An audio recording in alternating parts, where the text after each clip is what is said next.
पूरा बंद करो दरवाज़ा।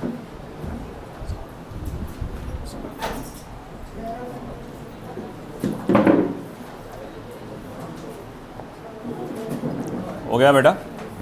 अमर क्या हो गया?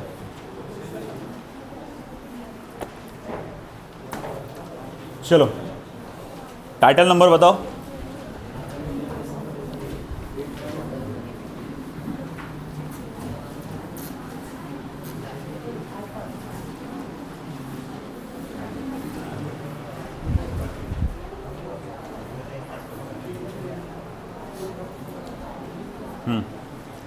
टाइटल नंबर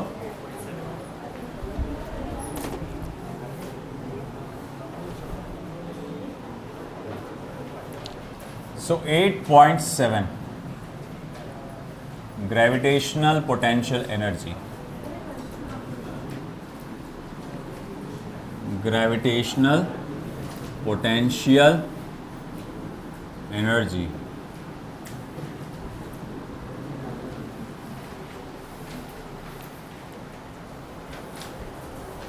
तो कैसे डिफाइन किया गया है gravitational potential energy? Amount of work done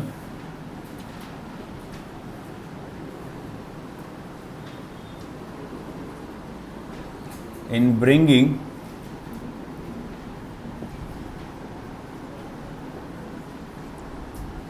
a given mass from infinity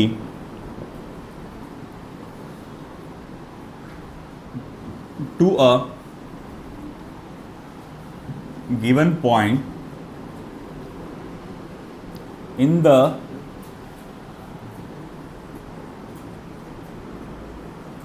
gravitational field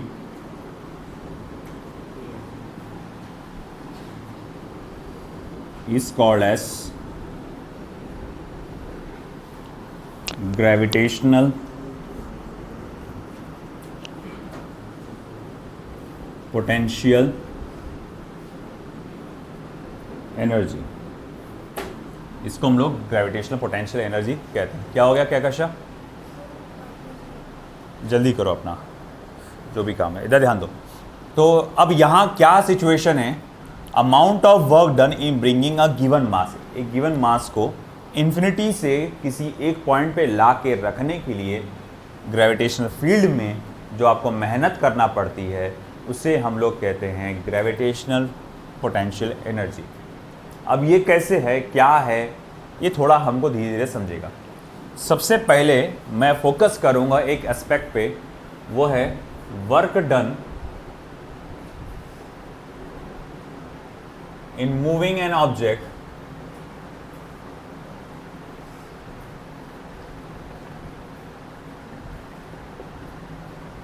from one place या just in moving an object against gravitational field. तो ये डेफिनेशन हम समझेंगे ये एस्पेक्ट की मदद से। Work done in moving an object against gravitational field. तो देखो भाई हो क्या रहा है यहाँ पे कि ये है एक मास, बड़ा सा एक मास है। चलो इसका वैल्यू आप दे दो m1। m1 बोलो, कैपिटल M बोलो, कुछ भी चलेगा। चलो ठीक है, कैपिटल M ले लेते हैं, कैपिटल M। इससे कुछ दूरी पर एक दूसरा मास रखा गया है। ये थोड़ा छोटा है या जो भी चलेगा, स्मॉल m। ओके, थोड़ा सा दूर इससे एक और मास रखा गया है, स्मॉल m। इसकी इस पोजीशन को नाम दे देंगे a। जब वो इस पोजीशन पे था तो यहां से लेकर यहां तक का जो डिस्टेंस था वो मान लो था r1। अब आप क्या कर रहे हैं, धीरे धीरे, देखो वर्ड क्या बोला मैंने, धीरे धीरे। तो धीरे धीरे आप उसको आगे लेके जा रहे हैं। जब आप धीरे धीरे आगे लेकर जाएंगे इस तरह से, स्लोली स्लोली स्मॉल m को आप आगे लेके जा रहे हैं इस तरह से कि इनकी काइनेटिक एनर्जी में कोई बदलाव ना आए। धीरे धीरे धीरे धीरे स्लोली स्लोली आप ऐसा लेकर जा रहे हैं और आप आखिरकार उसको यहां से उठाकर इस मास को यहां रख देते हैं। तो जब यहाँ पर आपने ला के रख दिए तो डिस्टेंस कितना हो चुका है, हो चला है आपका R2।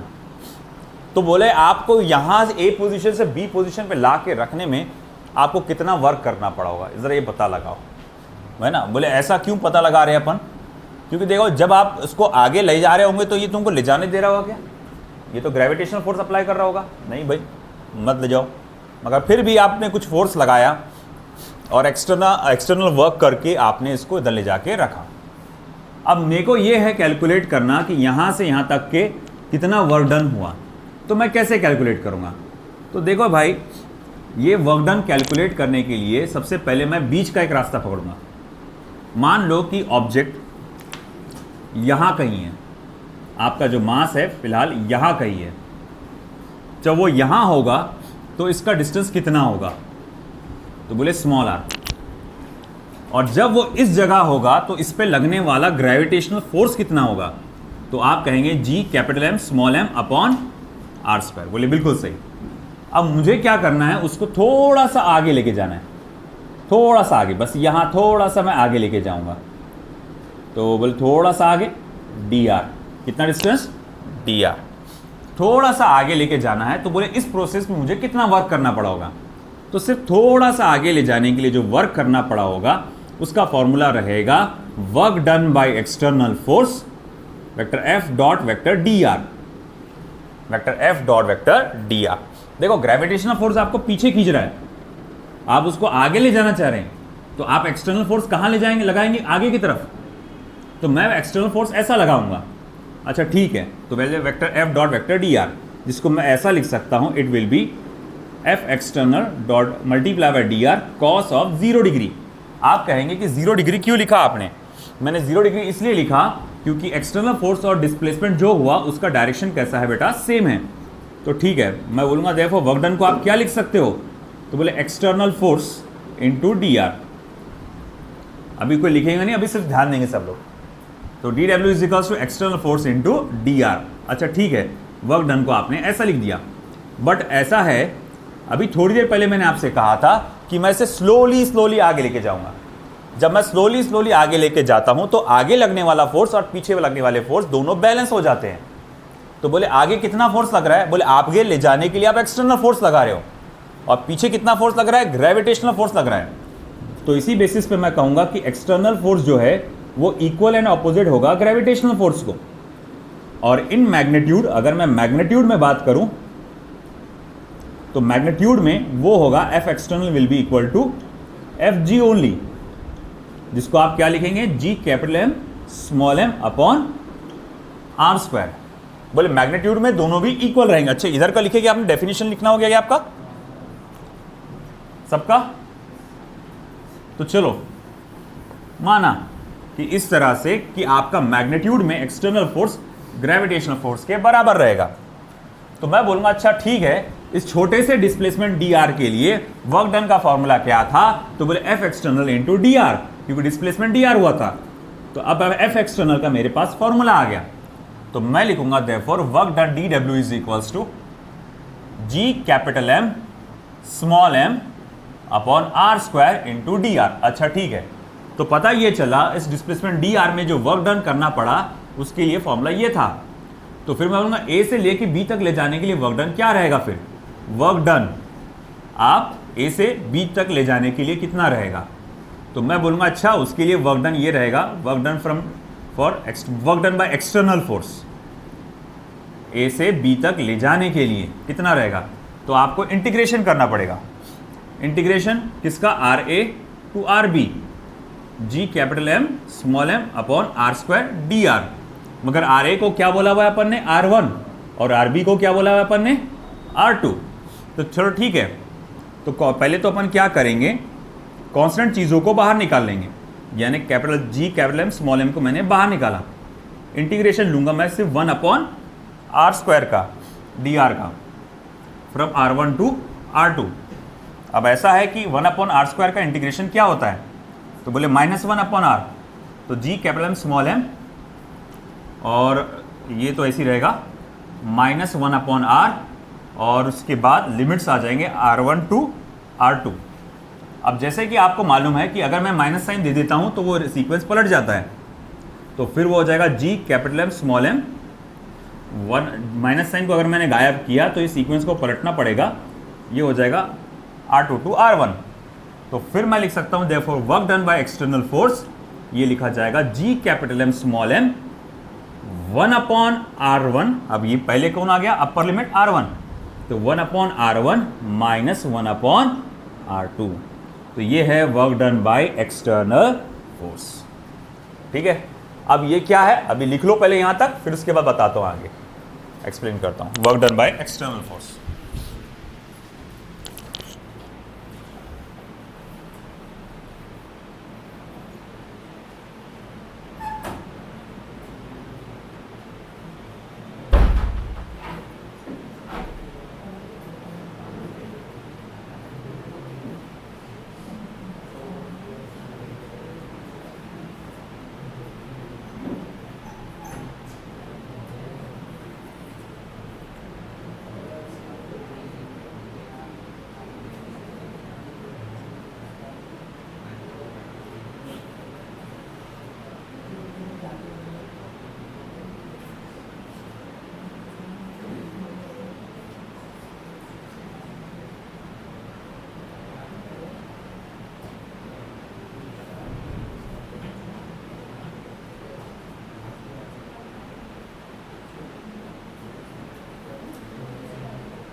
तो ये फॉर्मूला याद रखना, work done by external force in moving an object from R1 to R2 का फॉर्मूला क्या आता है?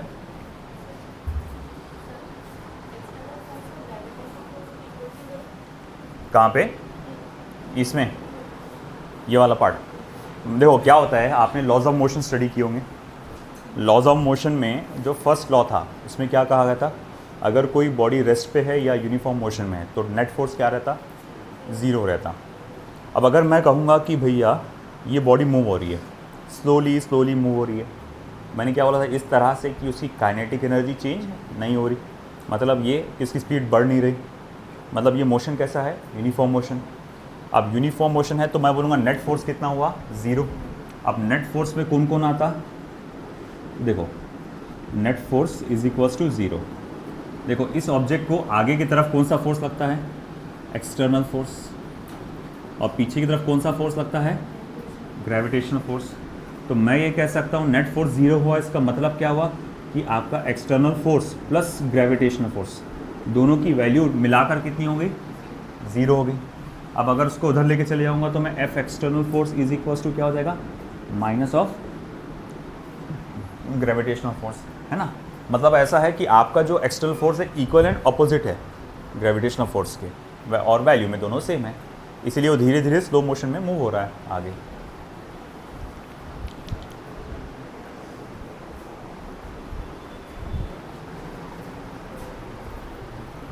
अमजद पानी।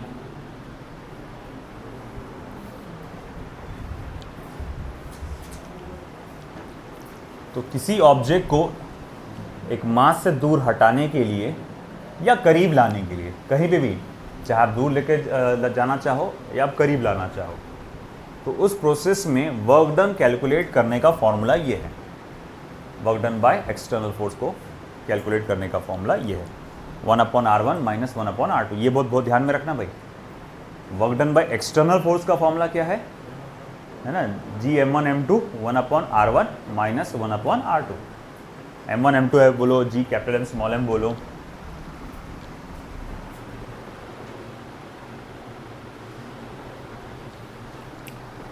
(1/R1 minus 1/R2।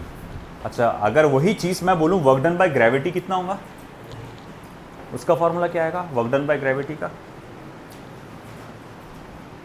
आ जाओ तुम, मैं नहीं ले रहा।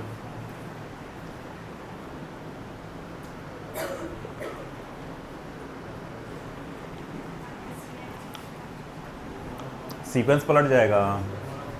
माइनस सही है आपका, मतलब जी ma'am, G capital M small M 1/r2 minus 1/r1। Work done by gravity क्या रहेगा, उसको ऑपोजिट ही रहेगा ना।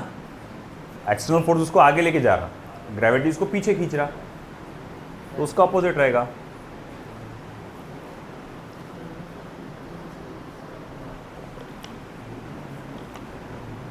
अब यहां पर work energy and power chapter में अपन ने जो कंसेप्ट पढ़े थे उसकी यूज यहां स्टार्ट हो जाएंगे।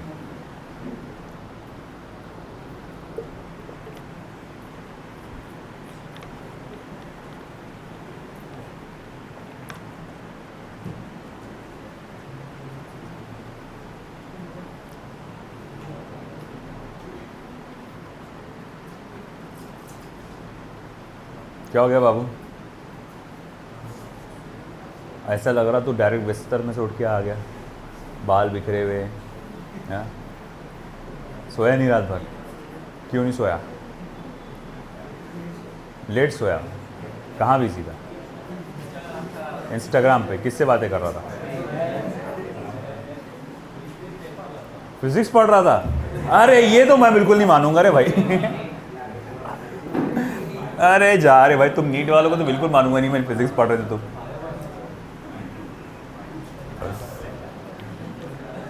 अच्छा रुक, क्या पढ़ रहा था? क्या पढ़ रहा था? बोल टॉपिक का नाम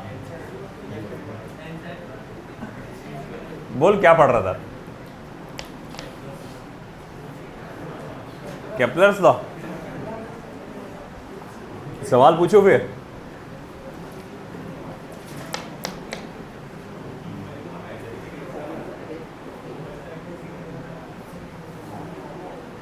चलो हुआ बेटा।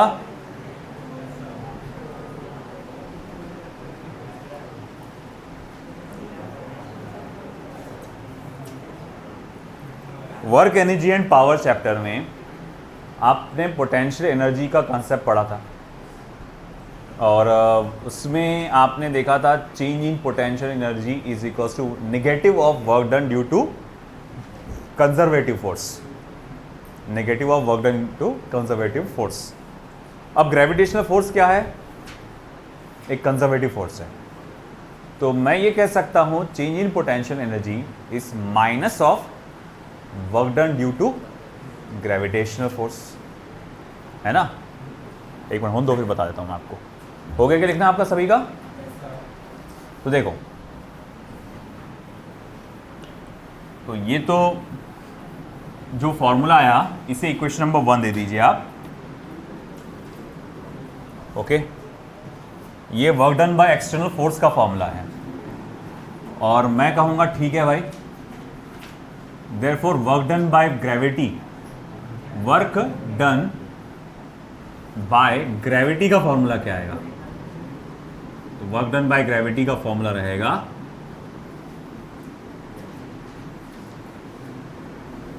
Negative of work done by external force, यानी कि माइनस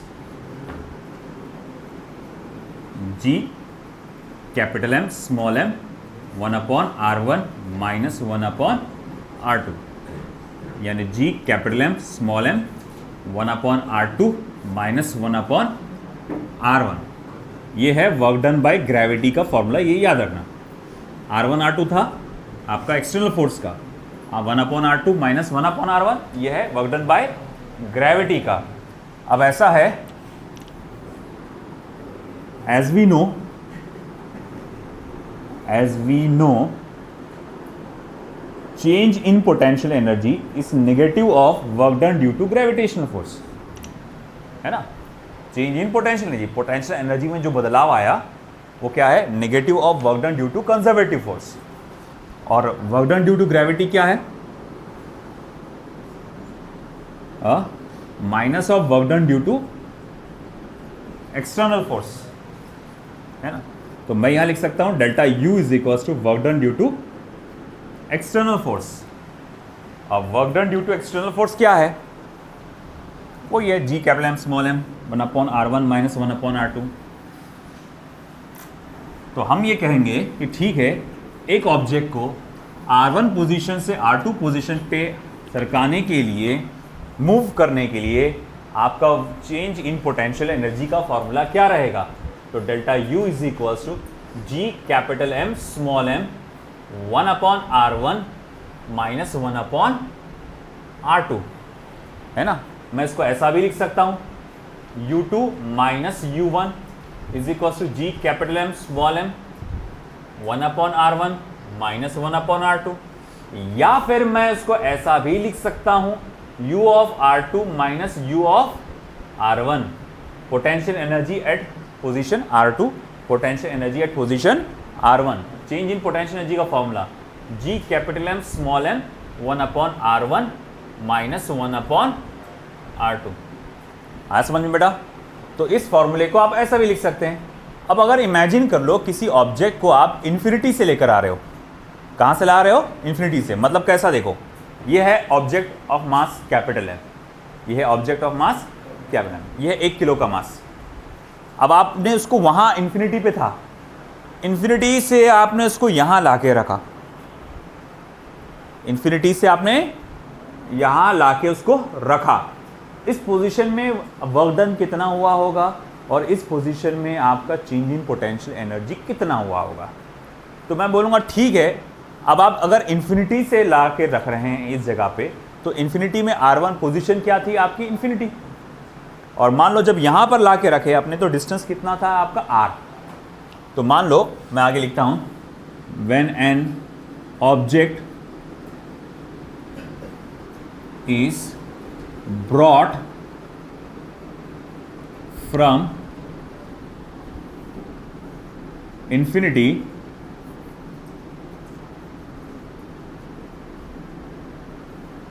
यानी r1 इज इक्वल्स टू क्या हो जाएगा? Infinite, and placed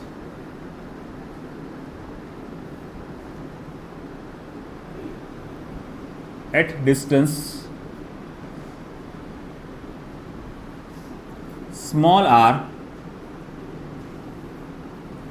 from the mass capital M, small r को मैं ऐसा लिखूंगा इक्वल्स टू r2, देन तो मैं यहां लिख सकता हूं u of r minus u of infinity is equals to g capital M small m 1 infinite, r1 की वैल्यू क्या है? इनफाइनाइट, माइनस r2 की वैल्यू क्या है बेटा? r। r2 की वैल्यू क्या है? r। तो मैं बोलूँगा ठीक है भाई, जब आप इन्फिनिटी से ला के यहाँ रखते हैं तो इस प्रोसेस में वर्क डन कितना होता है? तो u of r minus U infinite G M M 1 infinity minus 1/r।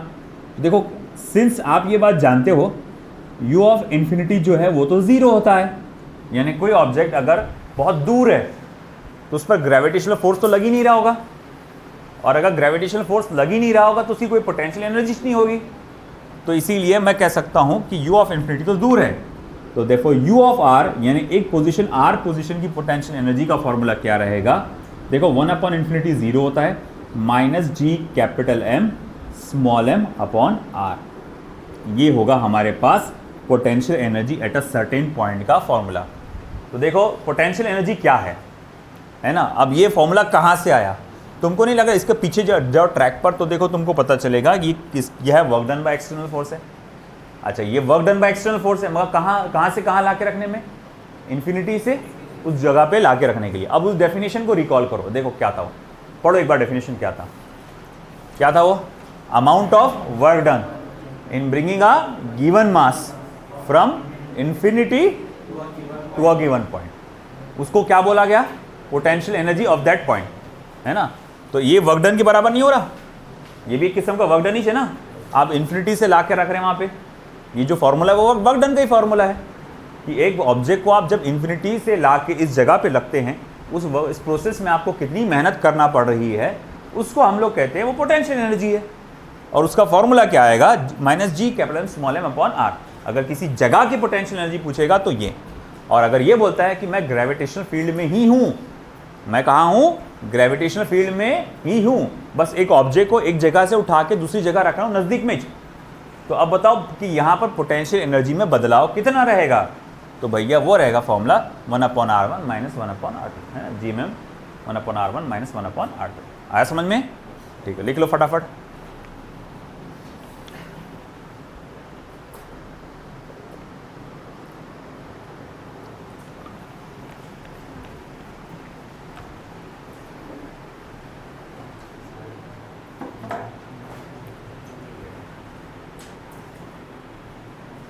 आप मासेस को m1 m2 भी ले सकते हैं, मैंने कैपिटल M स्मॉल m लिया, आप m1 m2 लेके भी काम चला सकते हैं।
हो जाएगा तो बता देना।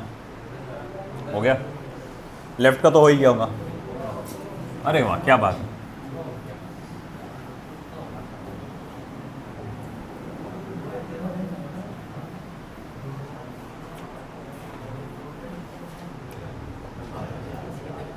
अगर आपको याद होगा, अभी थोड़ी दिन पहले जब केपलर्स लॉ अपन पढ़ रहे थे और वेलोसिटी एट एपोजी का और वेलोसिटी एट पेरिजी का फॉर्मूला अपन यूज़ कर रहे थे, तो ये वाला फॉर्मूला यूज़ किया था मैंने पोटेंशियल एनर्जी का, और मैंने कहा था वो बाद में आगे आएगा करके, है ना। तो ये देखो प्रूफ उसका, पूरा डेरिवेशन उसका। अब एक और चीज़ हम लोग देखने जा रहे हैं, work done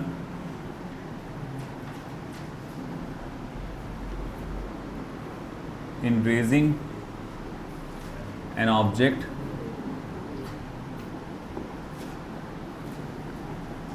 at height small h against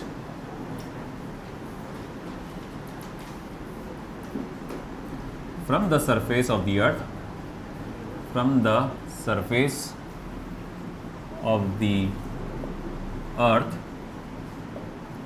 against gravitational field, against gravitational field।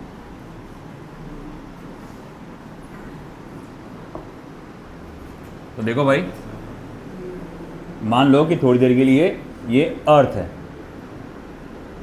जिसका रेडियस कैपिटल R है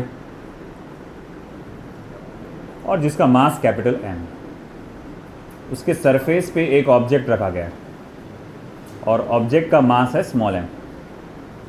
ये R1 पोजीशन है, यानी पहली पोजीशन। उस ऑब्जेक्ट को तुमने उठा के यहाँ रखा, ओके। तो ये ऑब्जेक्ट यहाँ से उठ के इधर आ गया। तो अब जो ये ज़मीन से कितना ऊपर गया ये, तो हाइट h, तो R2 की वैल्यू क्या हो जाएगी फिर? R plus H. R2 की वैल्यू क्या हो जाएगी? R plus H. Remember, R1 कितना है? कैपिटल R, और R2 कितना है? R प्लस एच है।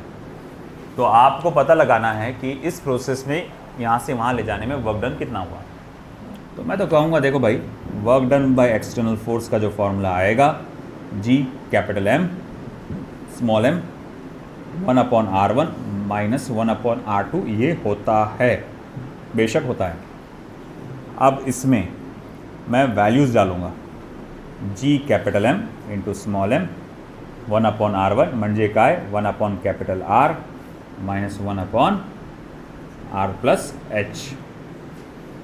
अब करो cross multiply, G capital M small m R plus H minus capital R upon R into R plus H. क्या हो गया दानिया? तो अब देखो यहाँ पे ये कैंसिल हुआ, उधर का हो गया ना, राइट साइड का।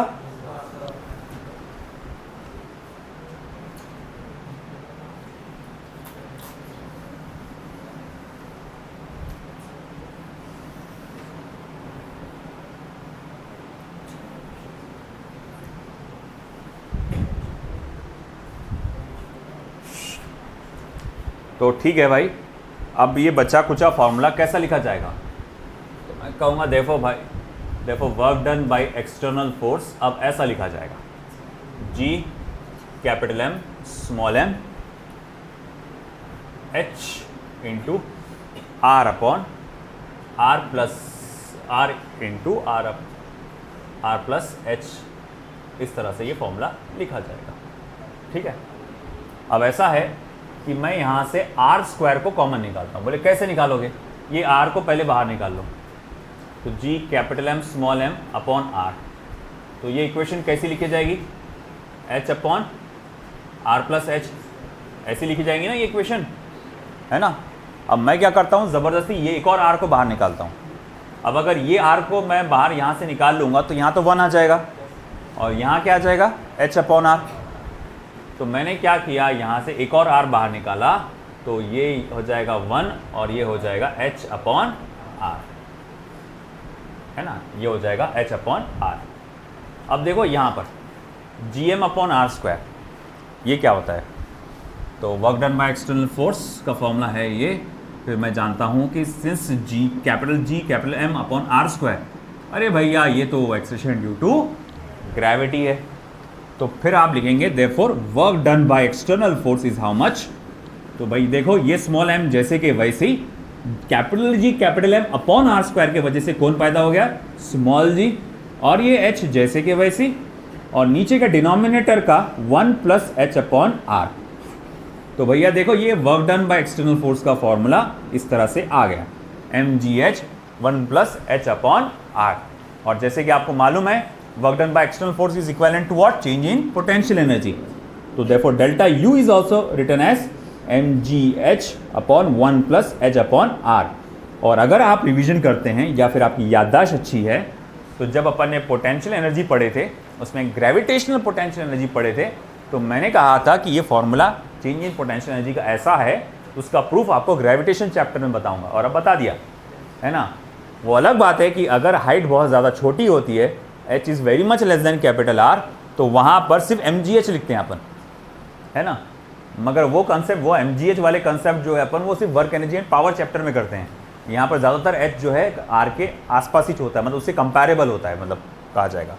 आया समझ में आपको, है ना। अब इसमें एक चीज़ और बात ध्यान दे, अगर इन केस मान लो, नोट करके लिख देता हूँ मैं, नोट,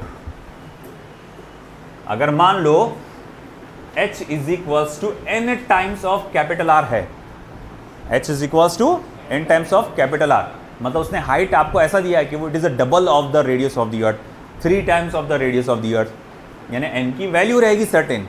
तो अब ये फॉर्मूला कैसा बनेगा, तो आप work done by external force का फॉर्मूला ऐसा लिख सकते हैं, mgh के जगह लिखो n times of capital R 1 plus n times of capital R upon R।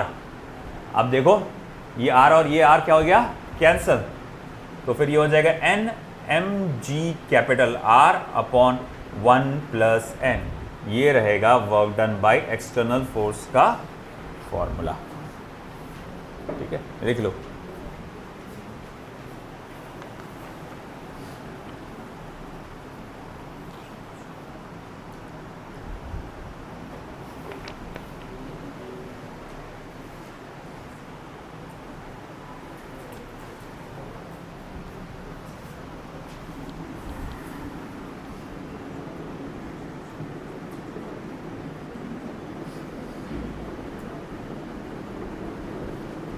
इसको ऐसा भी लिख सकते हैं,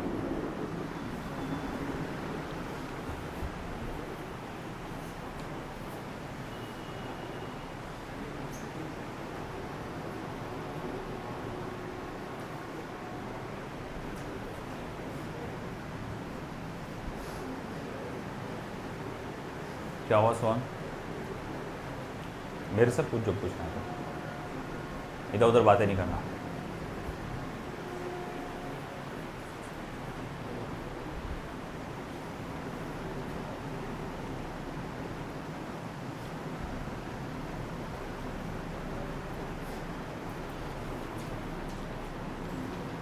देखो पूरे चैप्टर सारी कैसे आपस में लिंक्ड रहते हैं।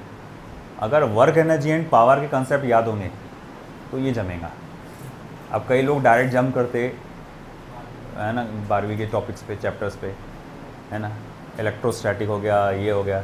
अब तुम बोलो भाई, तुमको work done by external force अगर मान लो, या फिर जस्ट डेल्टा यू, मैं तुमको यहाँ प्लस यू लिखा रहा, सॉरी डेल्टा यूज का प्लस डब्ल्यू यानी वर्क डन दिखा रहा, तुम फिर work energy and power chapter में पढ़ोगे माइनस डब्ल्यू, है ना। या फिर कई बार प्रॉब्लम क्या है, कुछ किताबों में माइनस डब्ल्यू लेके सॉल्व किया हुआ है, जैसे ये तुम्हारे को मैंने work done by external force लिया, वहीं कहीं किताबों में work done by gravitational force use करके इस्तेमाल किया है, सॉल्व किया है उसने। तो अगर तुमको वो कंसेप्ट मालूम नहीं रहा तो तुम कंफ्यूज हो जाएंगे कि ये प्लस वर्क डन है कि माइनस वर्क डन है। और हुआ ऐसे कई जगह पे मैंने देखा कि भाई जो बच्चे जो डायरेक्ट इधर उधर जंप कर रहे थे चैप्टर्स में, तो फिर उसमें ये प्रॉब्लम्स गई उन लोग को। बोले ये क्या है, तो मैंने उसको पहला सवाल यही कहा, ये रिलेशन तेरे को मालूम क्या? नहीं सर ये क्या चीज़ है बोले। तो ये सब आपस में लिंक्ड रहते हैं। और कैसा होता है कि जैसे जैसे आप आगे बढ़ते हैं चीज़ आसान होती है, क्योंकि पीछे की चीज़ मालूम होती है ना, तो उसमें आसान हो जाता है वो। अब ये सारी प्रोसीजर्स फिर से दोबारा आएंगी इलेक्ट्रोस्टैटिक चैप्टर में।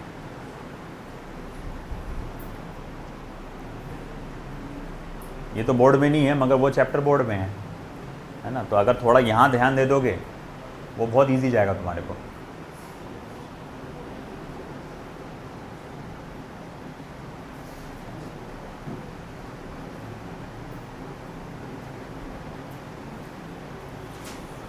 चलो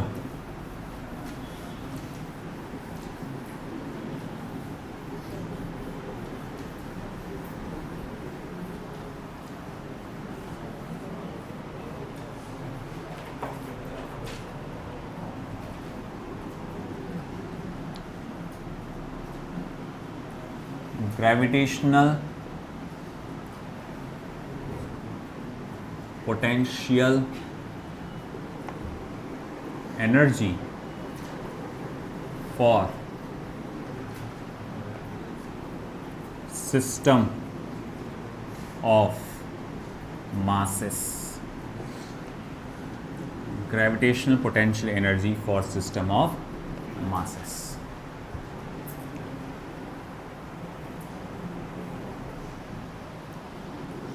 सबसे पहला for system of two masses,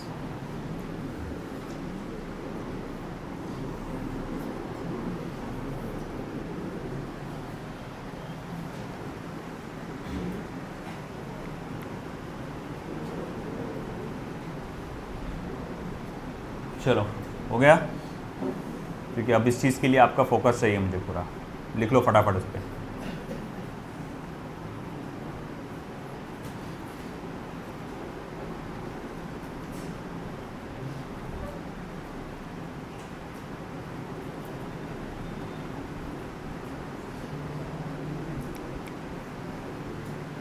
ready? So gravitational potential energy for system of two masses, मतलब वर्क डन। पोटेंशियल एनर्जी क्या देख रहे हैं अपन, चेंज इन पोटेंशियल एनर्जी क्या होता है, work done by external force. बोले कैसा? देखो सबसे पहले इमेजिन करो आप इन्फिनिटी से इस खाली जगह पे, इस खाली जगह में कोई दूसरा मास नहीं है, कोई दूसरा मास नहीं है ना। अब कोई दूसरा मास नहीं है तो कोई ग्रेविटेशनल फील्ड भी नहीं है, और एक सिंगल मास m1 आप यहां पर लाके रख रहे हो। तो मास m1 मैंने इस जगह पे लाके रखा। एक बात बता भाई, जब तू वहां से लेकर आएगा तो तेरे को कोई अट्रैक्ट कर रहा क्या? बोले नहीं। कोई तेरे को रिपेल कर रहा क्या? नहीं। तेरे को कोई भी किस्म का फोर्स लग रहा क्या? नहीं। तो भाई हम बोलेंगे इस मास m1 को वहां से लाके यहां लाके रखने में कोई वर्क करना नहीं पड़ेगा, क्योंकि मुझे कोई अपोजिशन किसी भी किस्म का फोर्स फील नहीं हो रहा। अब ऐसा है कि ठीक है, इसने अपना इलाका बना लिया, मास m1 तुमने लाके रखे ना यहाँ पे, ठीक है, तो तुमने ये लाके रख दी तो इसका टेंशन नहीं था। मगर अब तुम दूसरा मास लाके रखने की कोशिश करोगे तो भैया ये क्या करेगा, उसे अट्रैक्ट करेगा, अपनी तरफ खींचेगा, है ना। तो अब उसके वजह से तुमको वर्क करना पड़ेगा। मान लो इनके बीच का डिस्टेंस कितना है, स्मॉल r। तो मैं कहूँगा कि ऐसे दो सिस्टम जिनका मास m1 और m2 है और जिनके बीच का डिस्टेंस r है, तो ग्रेविटेशनल पोटेंशियल एनर्जी क्या होगा, work done by external force, change in potential energy, या सिर्फ पोटेंशियल एनर्जी बोले भी तो चलेगा, क्या होगा वो होगा Gm1m2, थोड़ा इधर लिखता हूं, work done by external force is equal to change in potential energy, कितना होगा Gm1m2, है ना, माइनस Gm1m2 अपॉन R। बोले ऐसा क्यों लिखे आपने? अरे भाई आपने कहां से उठा के लेकर आए? इन्फिनिटी से उठा के लाए ना, और आपने कहां ला के रखे? यहां ला के रखे ना, और डिस्टेंस इस मास से इसका डिस्टेंस कितना हुआ? R हुआ ना, तो भैया हम लिखेंगे माइनस Gm1m2 अपॉन R। बोले ये फॉर्मूला कहां से टपका? अरे कहीं से नहीं टपका, अरे थोड़ी देर पहले किया था मैंने, वो G capital M small m लिया था, यहाँ मैंने M1m2 ले लिया, है कि नहीं? अच्छा ठीक है, बोले ये तो बोले फिर बता चुके ऑलरेडी, ये क्यों बता रहे हो दोबारा? अच्छा ठीक है, देखो अब ऐसा है कि यहाँ पर जब हम क्या करते हैं, सिस्टम ऑफ 3 मासेस लेते हैं फॉर सिस्टम ऑफ 3 मासेस। अब 3 मासेस का सिस्टम है भाई, for system of 3 masses, 3 masses का सिस्टम लेंगे हम लोग। बोले कैसा? तो देखो भाई, अब मैं बोलूंगा सबसे पहले ये आपने मास m1 ला के रखे यहाँ पे, इस प्रोसेस में वर्क डन कितना रहा? आप कहेंगे भाई वो तो कुछ भी वर्क डन नहीं करना पड़ा था, 0 था। अब दूसरा मास m2 ला के रखे आपने यहाँ पे, अच्छा ठीक है भाई, मैं दूसरा मास m2 ला के यहाँ पर रख रहा हूँ, है ना, तो बोले भैया ठीक है, ये डिस्टेंस कितना है? R12। तो जब मैं मास m2 ला के यहाँ रखता हूँ तो मुझे इस ग्रेविटी के अगेंस्ट वर्क करना पड़ेगा, तो मैं कहूँगा इस प्रोसेस में वर्क डन कितना रहेगा फिर? तो आप कहेंगे माइनस Gm1m2 अपॉन R12। वही फॉर्मूला है, बस यहाँ पर R के जगह मैंने क्या लिखा? R12 लिखा। अब है ऐसा कि एक और मास आ रहा है, तीसरा मास आ रहा है, और यहाँ ला के आप रख रहे हैं।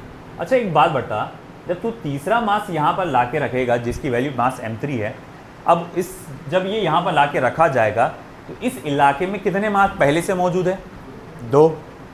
अब अगर यहाँ पर पहले से 2 मौजूद है तो दोनों के दोनों क्या करेंगे?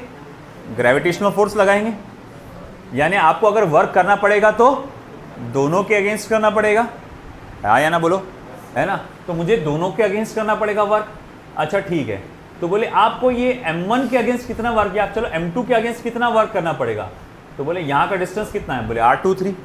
तो बोले इसके अगेंस्ट जो मुझे वर्क करना पड़ेगा it will be minus Gm2m3 upon R23। अच्छा ठीक है, फिर मैं बोलूँगा m3 को m1 के अगेंस्ट कितना वर्क करना पड़ेगा? बोले ये डिस्टेंस कितना है? तो बोले R13। तो बोले भाई plus minus Gm1m3 upon R13। अच्छा ठीक है, बोले फिर एक काम करो, सबको एक साथ लिखो, therefore work done by external force, जिसको आप कह सकते हैं चेंज इन पोटेंशियल एनर्जी या सिर्फ पोटेंशियल एनर्जी, उसे आप लिखेंगे इट विल बी माइनस जी को अगर मैं कॉमन निकाल लूँ बाहर तो m1 m2 upon R12 plus m2 m3 upon R23 plus m1 m3 upon R13। तो सिंपल ये फॉर्मूला आ जाएगा work done by external force या चेंज इन पोटेंशियल एनर्जी या सिर्फ पोटेंशियल एनर्जी का। बोले बात को समझो भाई, क्या था? पहले आप ये ला के रखे, अकेले इसको ला के रखे, ये मास m1 है, इस इलाके का राजा अकेला, ये कोई नहीं यहाँ आसपास, इसको ला के कुछ यहाँ पर रखने में कोई वर्क करना पड़ेगा क्या? नहीं। जैसे फॉर एग्जाम्पल है ना भाई, पूरे अकोला डिस्ट्रिक्ट में, है ना, पूरे अकोला डिस्ट्रिक्ट में भैया, है ना, फिजिक्स पढ़ाने वाला कोई है ही नहीं,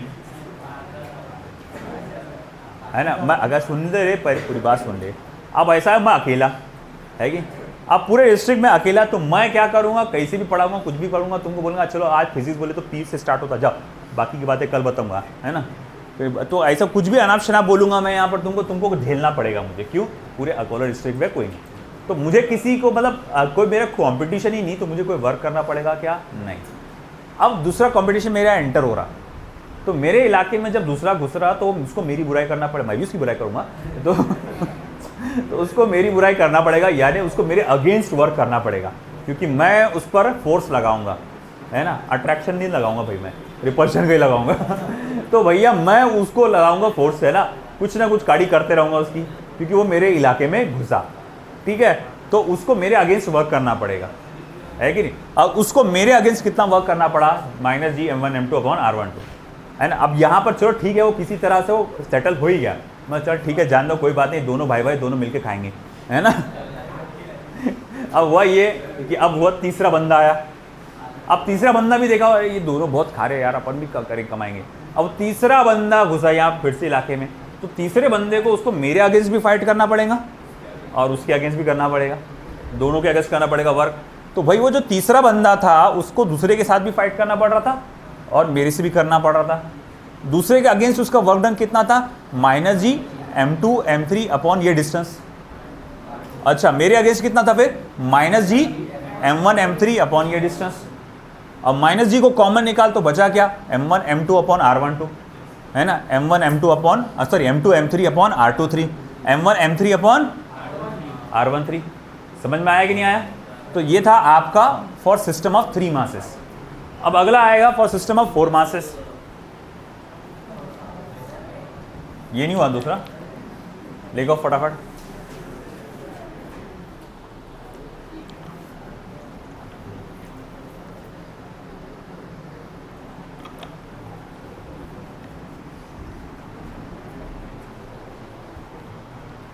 Amjad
for system of 4 masses.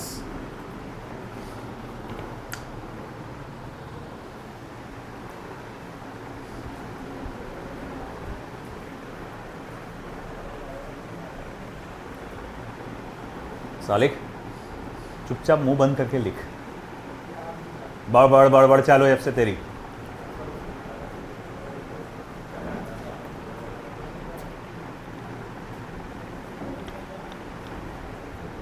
चलिए, for system of 4 masses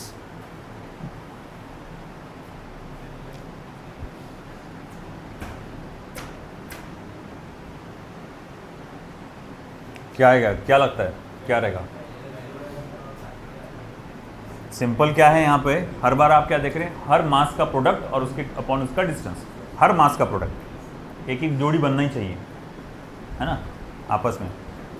m1 की अगर m2 के साथ बनी तो m1 की m3 m4 के साथ भी बनेगी, है ना। तो सोचो क्या रहेगा, क्या फॉर्मूला बनेगा। डायरेक्ट वो वाला फॉर्मूला लिख के बताऊँ मुझको, ये वाला डायरेक्ट बना सकते हैं आप लोग। Work done by external force या फिर change in potential energy of the system will be equals to minus G. पहला तो क्या रहेगा, m1 और m2 का। चलो m1 से पकड़ते हैं, m1 और m2 की जोड़ी बनाते हैं, m1 m2 अपॉन r12। फिर m1 की m3 के साथ बनाओ, m1 m3 अपॉन ये डिस्टेंस r13। अब m1 की m4 के साथ बनाओ, m1 m4 upon r14 plus है ना। अब M2 की बनाओ, M2 नहीं सॉरी, हाँ M2 की बनाएंगे। अब जो M2 और M1 की जोड़ी तो पहले ही बन चुकी है, M2 और M3 की बनेंगी, M2 M3 अपॉन R23, और M2 की अब M4 के साथ बनाओ, तो M2 M4 अपॉन R24, ठीक है। फिर उसके बाद हो गया, बस इसका तो हो गया, M2 का तो हो गया। अब M3 का देखो, M1 के साथ जोड़ी बन चुकी ऑलरेडी, M3 की M2 के साथ भी हो चुकी, M3 का M4 के साथ नहीं हुआ, तो M3 M4 अपॉन R34, बस बात खत्म, है ना। बोले सर 4 की, अरे 4 का तो सबके साथ ऑलरेडी हो गया ना, M1 M4 हो गया कि नहीं हुआ, M2 M4 भी हो चुका, M3 M4 भी हो चुका, तो ऐसे 6 प्रोडक्ट्स आएंगे, लिख लो।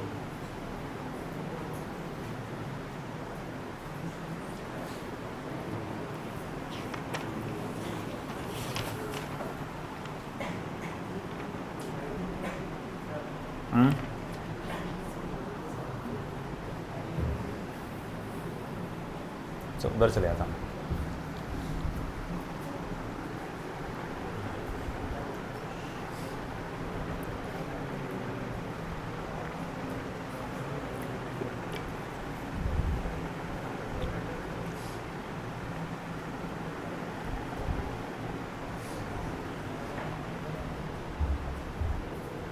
आई होप इधर का हो चुका होगा, राइट साइड का।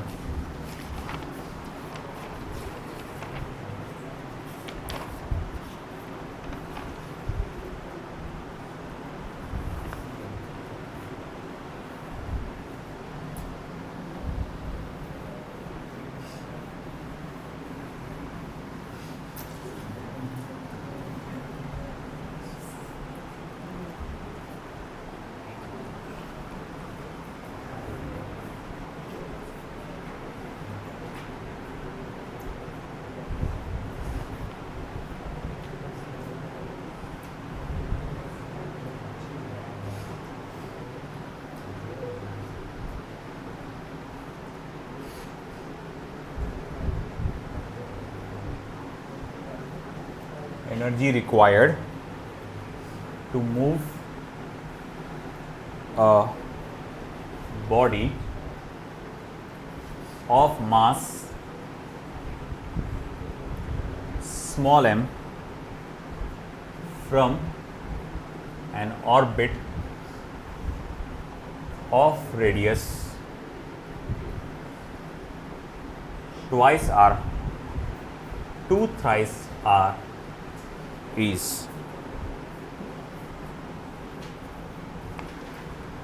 first option, G capital M small m upon 12 r square,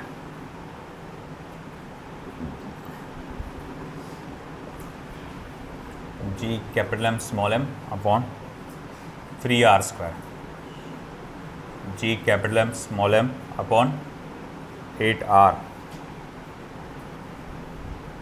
G capital M small m upon 6 r।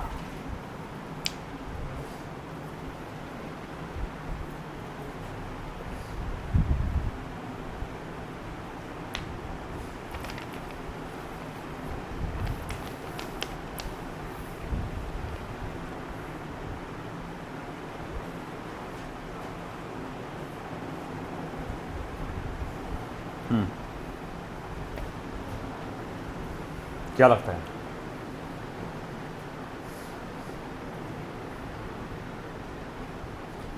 तो पहले क्या था, रेडियस उसका ऑर्बिटल रेडियस ट्वाइस आर, बाद में क्या हो गया थ्राइस आर, मतलब आर टू आर से लेके आपने थ्राइस आर पे लेके चले गए।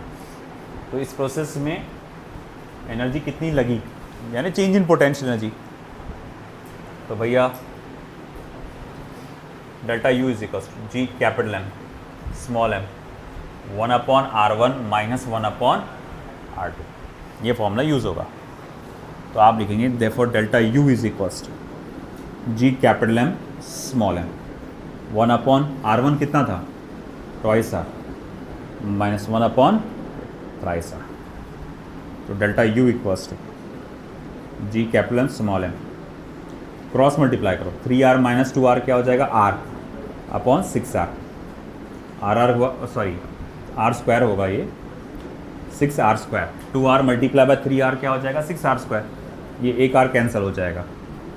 तो delta u is equals to G capital M small M 1/6r, ये हो जाएगा 1/6r।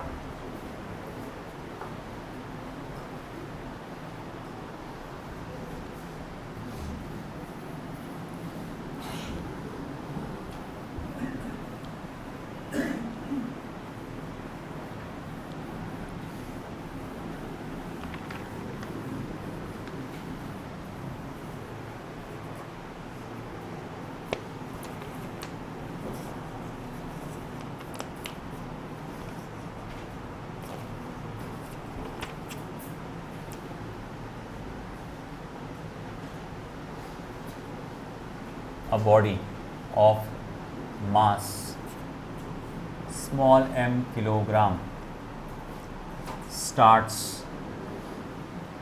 falling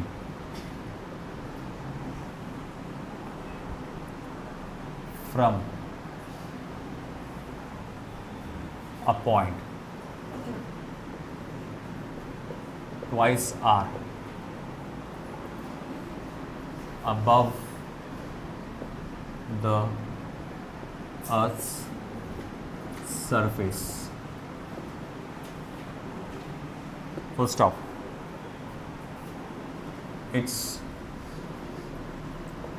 kinetic energy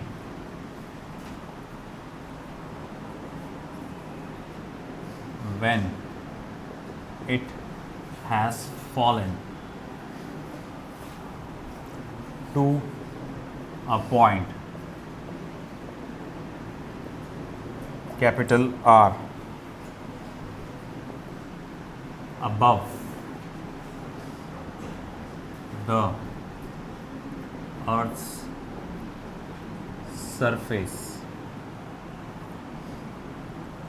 is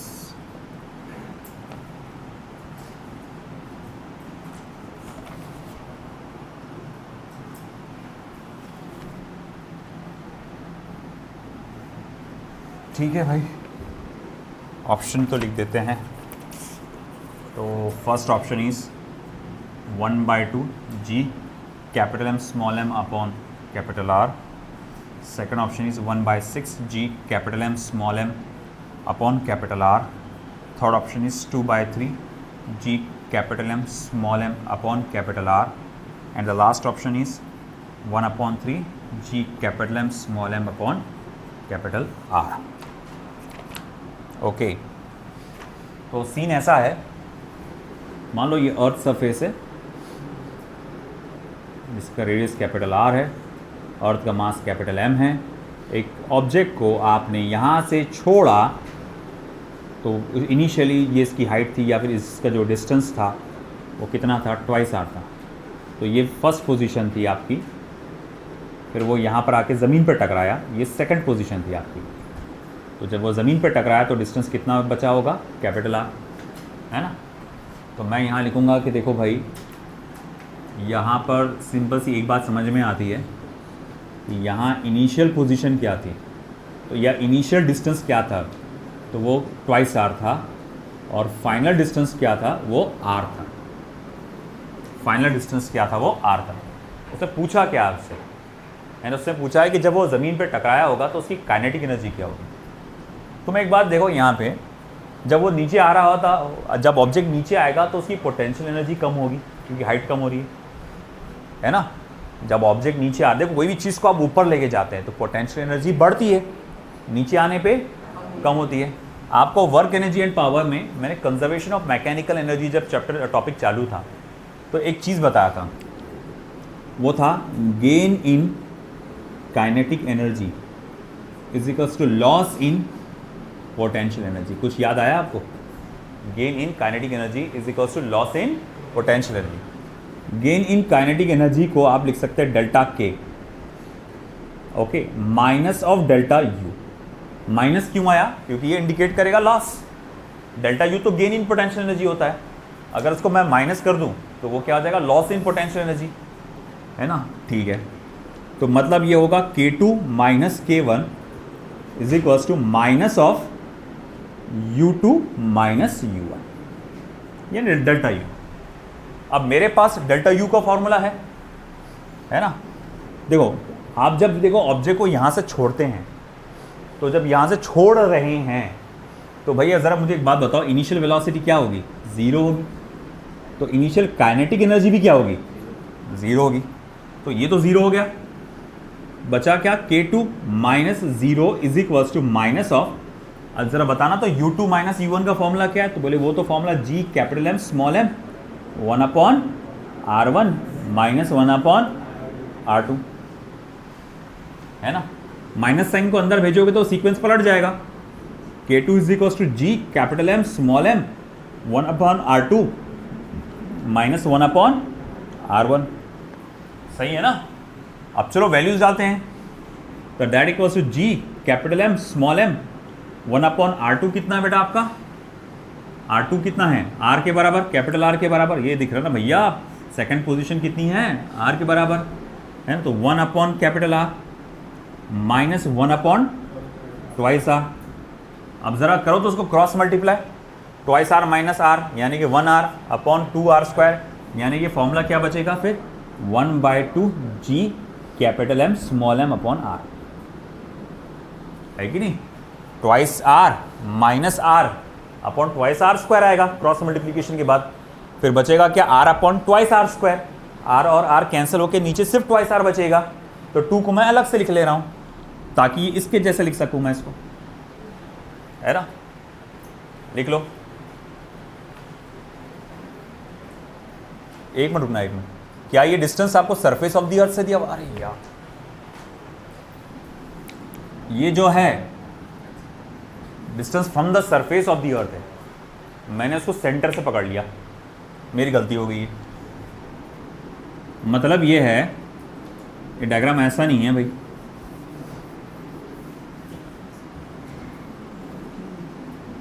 ज़्यादा बड़ा हो जाएगा।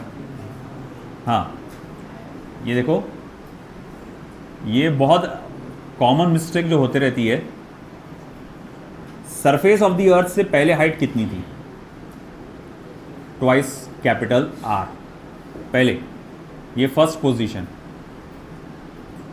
और बाद में ये सेकंड पोजीशन,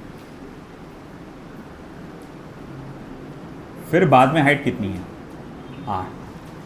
तो जब मैं यहां से कैलकुलेट करूंगा, ये यहां से पूरा यहां से कैलकुलेट करूंगा, तो उसमें मुझे R भी जोड़ना पड़ेगा। तो अब अगर मैं R1 की वैल्यू की बात करूंगा तो वो 2R नहीं होगा, वो 3R होगा, क्योंकि ये हाइट कहां से दी गई है? सरफेस ऑफ द अर्थ से, और वो डिस्टेंस आपको कहां से चाहिए होता है? सेंटर ऑफ द अर्थ से। तो ये यहां से यहां तक कितना हो जाएगा? 3R, और अब यहां से यहां तक ये कितना हो जाएगा? ट्वाइस R, है ना? तो अब देखो भाई, यहां पर फिर मैं क्या लिखूंगा? इसको लिखूंगा ट्वाइस R, इसको लिखूंगा 3R, और फिर उसको जब मैं क्रॉस मल्टीप्लाई करूंगा तो ये आ जाएगा 6, 1/6 G capital M small m upon R, यानी कि ये, ना कि ये। तो ये बात का ध्यान रखना कि हाइट कहाँ से पूछी गई है, दी गई है, सेंटर ऑफ द अर्थ से या फिर सरफेस ऑफ द अर्थ से। ये इंपॉर्टेंट बात है, ध्यान रखना। आई होप उधर का हो चुका होगा आपका।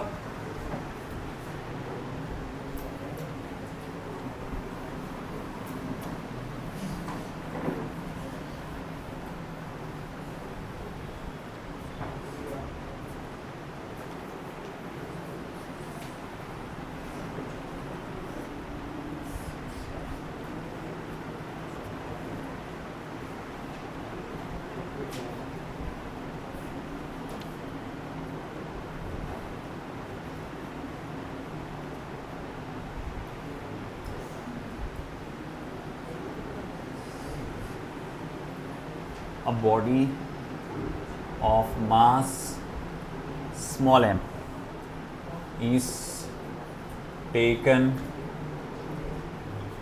from Earth's surface। जब तक मैं क्लास में हूँ आलतू फालतू बातें ना हो, मुझे मजबूर मत करो आप लोग स्ट्रिक्ट बनने के लिए। आप लोग को थोड़ा सा मौका दो तो आप सर पे चढ़ रहे हैं। The height h equal to radius of the earth, comma, the increase in potential energy will be, the increase in potential energy will be, first option is mgr, second option is 1/2 mgr, third option is twice mgr, and the last option is 1/4 mgr। तो ये small जी के form में है formula आपका।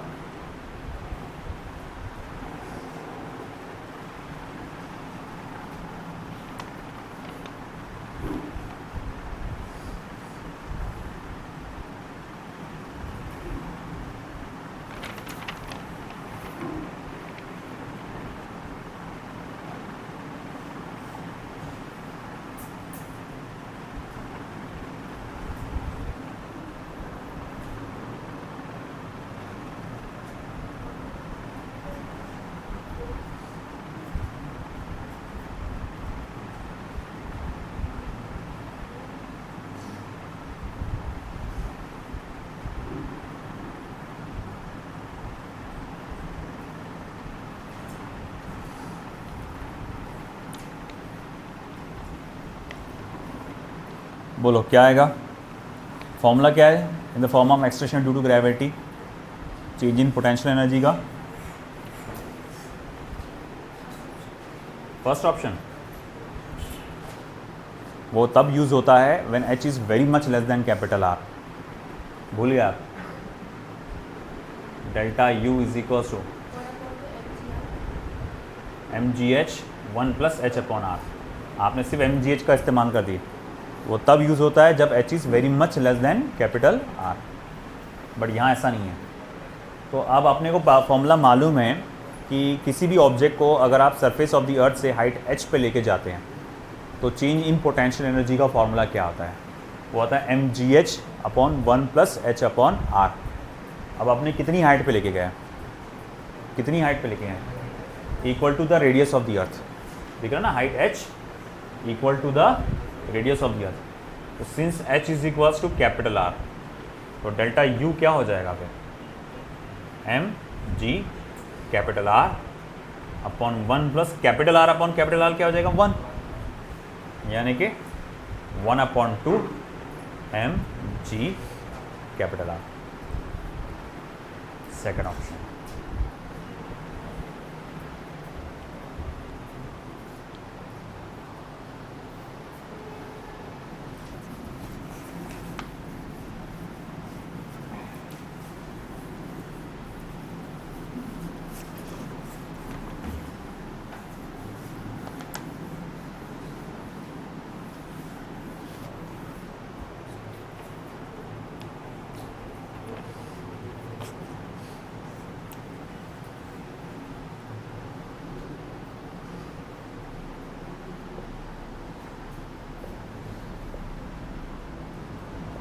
If mass of earth is capital M, comma, radius is capital R,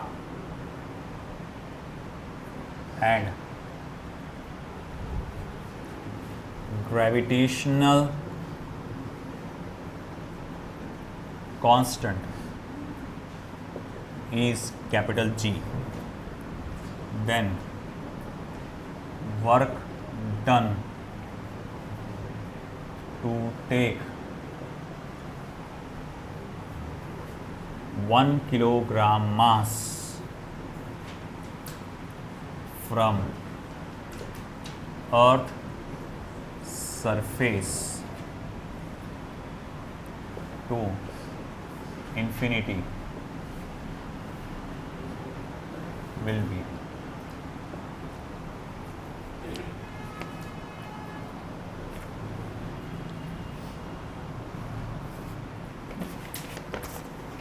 first option under root of gm upon twice r, second option gm upon r, third option under root of twice gm upon capital R, last option gm upon twice r.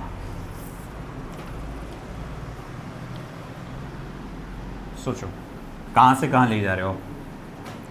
पहले कहाँ था? पहले कहाँ था? अर्थ के surface पे था, फिर बाद में कहाँ गया? इन्फिनिटी पे गया. तो R1 की वैल्यू क्या है?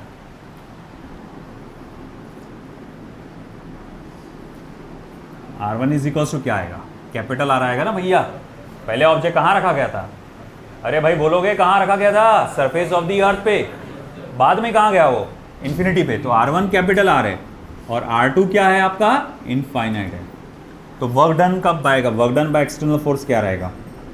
तो वो रहेगा G capital M small m 1 upon R1 minus 1 upon R2. सही है ना? ठीक है ना? अब G capital M small m की तो वैल्यू 1 है. 1 डालोगे तो वैसे वो गायब हो जाएगा. 1 अपॉन R1 क्या लिखोगे आप?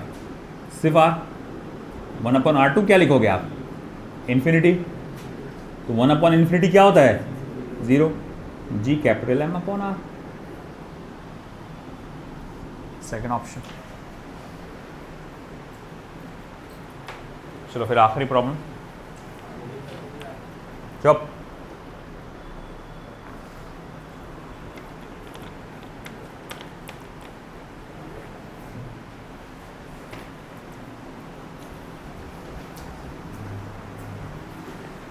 ये हो गया इधर का सॉल्यूशन हो गया. क्वेश्चन हो गया.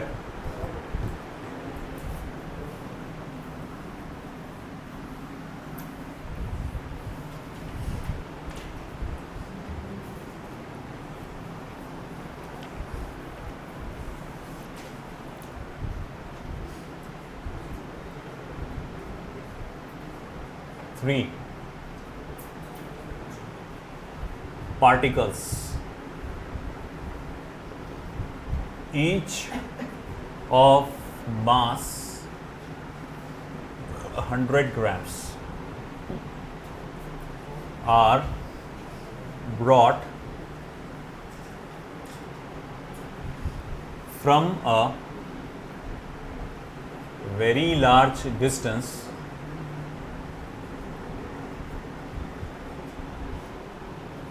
brought from a very large distance to the vertices of an equilateral triangle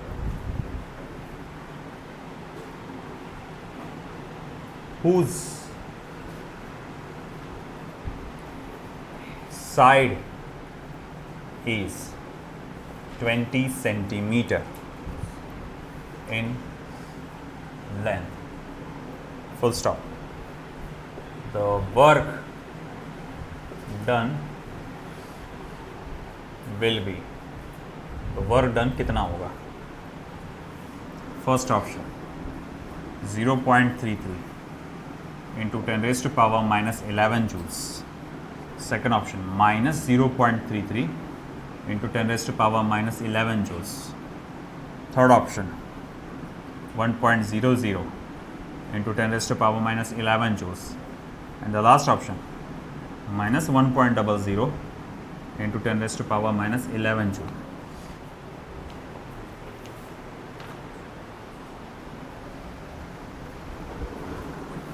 तो 3 मासेस है, हर एक की वैल्यू है 100 ग्राम और आपने इसको बहुत दूर से यानी इन्फिनिटी से लाकर ट्राइंगल के 3 वर्टाइसेस पे लाके रखा है आपने.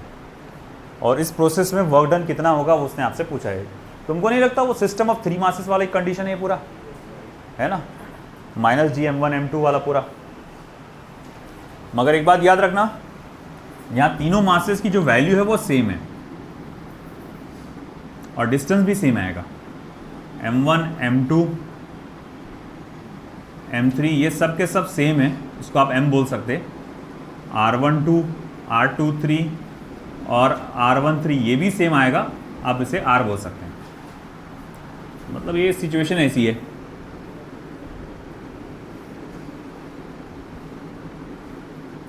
m1 m2 m3 r12 r13 r23 एक इक्विलैटरल ट्राइंगल के फॉर्म में, है ना। तो ऐसा है कि ठीक है, मैं बोलूँगा भाई मेरे पास इसके फॉर्मूला, वर्क डन पूछा ना उसने, हाँ, तो वर्क डन का फॉर्मूला क्या है, -g m1 m2 upon r12 plus m2 m3 upon r23 plus m1 m3 upon r13, है ना, ये फॉर्मूला है मेरे पास। अब ऐसा है कि भाई m1 m2 वो सब तो बराबर ही है, तो मैं यहाँ लिख सकता -g 3 multiply by m square upon r। ये समझा क्या? हाँ, 3 multiply by m square, m1 m2 तो सेम ही है ना, mm डाल सकता ना, तो ये हो जाएगा m स्क्वायर अपॉन r, ये भी हो जाएगा m स्क्वायर अपॉन r, ये भी हो जाएगा m स्क्वायर अपॉन r। ऐसे कितने टर्म हो गए? 3। तो इसीलिए 3 multiply by m square upon r, थोड़ा जगह कम हो गई। अब आगे क्या, -6.67 into 10⁻⁻11 multiply by 3 multiply by mass कितना है, 100 ग्राम। 100 ग्राम को करो किलोग्राम में कन्वर्ट, तो वो हो जाएगा 0.1, क्योंकि 100 इंटू आप उसको 10⁻³ से करोगे ना, तो ये हो जाएगा 0.1 किलोग्राम। तो 0.1 का स्क्वायर अपॉन डिस्टेंस का स्क्वायर, डिस्टेंस कितना दिया हुआ है 20 सेंटीमीटर, यानी कि 0.2, है ना, तो 20 सेंटीमीटर यानी 0.2 का स्क्वायर। अब करो कैलकुलेट, कितना आता बताओ।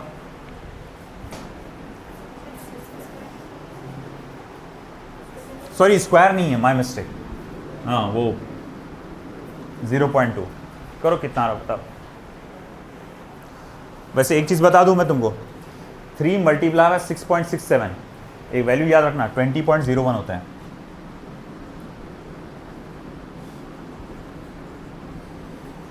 अब पता लगाओ क्या रहेगा।